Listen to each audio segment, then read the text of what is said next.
Bonjour à tous, c'est Boris de Récif Atome. Aujourd'hui, on va parler de la famille des Poeciloporidae, qui contient 4 genres, dont les Seriatopora, les Stylophora et les Poecilopora. Ça, c'est ce qui va nous intéresser. Donc, c'est des coraux durs à petits polypes constructeurs de récifs, mais surtout qui sont assez faciles à maintenir au final. C'est des coraux durs par lesquels on débute. On démarre avec ceux-là et après, on passe sur des espèces plus exigeantes comme l'Acropora ou des choses vraiment plus difficiles.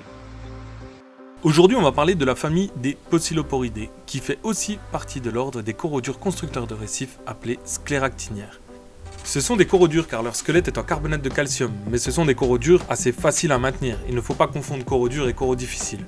Il y a 4 genres dans la famille des Poeciloporidae, à savoir les Poecilopora, les Seriatopora, les Stylophora, et on ne parlera pas des Madrassis, qui est le 4e genre de cette famille, mais qui est quasiment pas présent dans le marché aquariophile.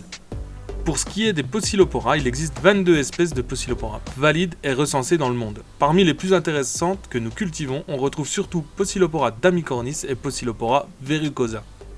Ensuite, et toujours dans la famille des Poeciloporidae, il y a les Seriatopora. Il existe 9 espèces de Seriatopora valides et recensées dans le monde et on cultive particulièrement Seriatopora calliandrum, Seriatopora guttata et Seriatopora hystrix. Puis, toujours dans la famille des Poeciloporidae, on retrouve enfin le genre Stylophora. Il existe 9 espèces de Stylophora valides et on cultive particulièrement Stylophora pistillata. Depuis 10 ans, 100% de nos ventes de Poeciloporidae sont d'élevage. Chez Récif Atome, on n'importe plus du tout ces coraux. Au niveau de la différenciation, il existe beaucoup de variations dues aux zones géographiques. L'influence du courant, de la lumière, va aussi fortement influencer la forme du corail.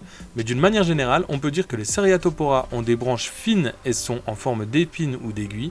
Les Poecilopora sont buissonnants avec des branches compactes. Et les Stylophora ont des branches arrondies et épaisses aux extrémités.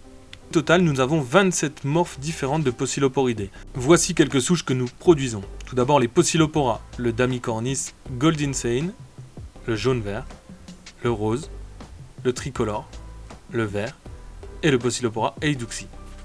Les Seriatopora, voici le Bird of Paradise, le polype violet, le Calliandrum pink, le Calliandrum hybride qui est né d'une reproduction sexuée chez Récif Atome, le Seriatopora hystrix vert, hystrix rose, le Calliandrum vert, le Calliandrum neon green, le Seriatopora guttata et le Seriatopora Calliandrum electric green.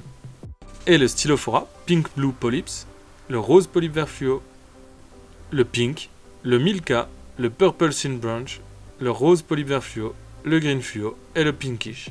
Pour ce qui est de la lumière, ces coraux durs peuvent supporter une lumière blanche assez puissante. C'est même une condition pour avoir du rose bien prononcé. Il est conseillé d'avoir un pic de blanc durant 2 à 3 heures dans la journée. Cependant, il faut veiller à ne pas avoir de coraux de fond, notamment de gros LPS qui ne supporteraient pas un pic de blanc.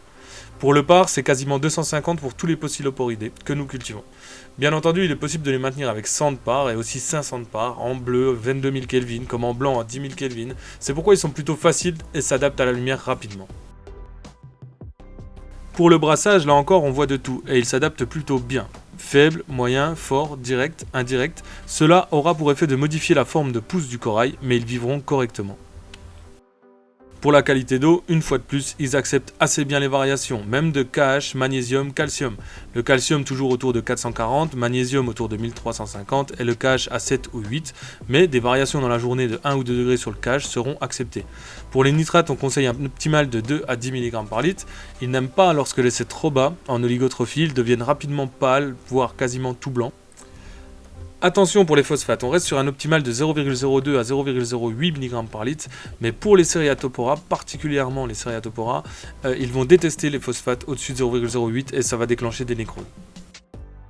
Pour le nourrissage, nous nourrissons tous les jours à midi pile avec un mélange de zooplancton, de Nauplide artemia et de nourriture adaptée au nourrissage des SPS.